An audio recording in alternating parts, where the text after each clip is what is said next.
Welkom by ons verkenning van die fundamentele filosofieë wat westerse opvoedkundige denke gevorm het.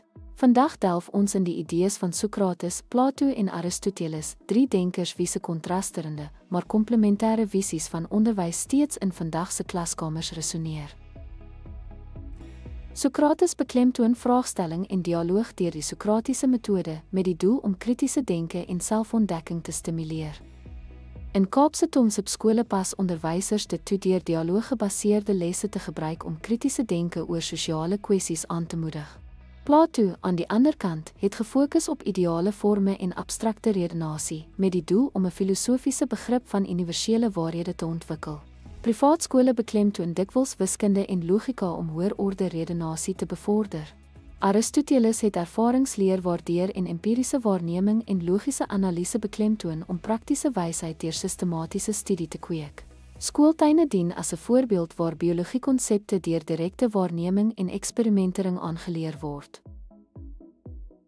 Plato, aan die ander kant, gefokus op ideale forme en abstrakte redenasie, met die doel om 'n filosofiese begrip van universele waarhede te ontwikkel.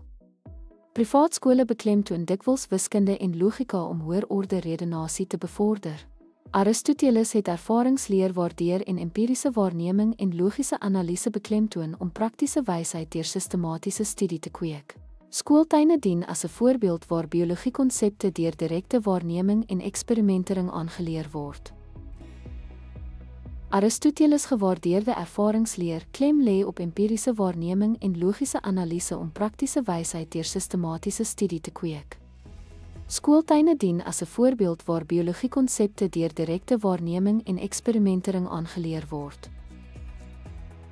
Ten slotte, terwyl Sokrates vraagstelling beklemtoon het, Plato ideale forme waardeer het en Aristoteles empiriese studie geprioritiseer het, vorm hulle saam die fondament van westerse opvoedkundige denke.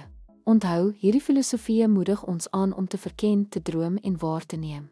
Hou aan om te vra, te droom en te verken terwyl jy jou opvoedkundige reis voortsit. Dankie vir jou aandag en beste wense vir jou toekomstige studies.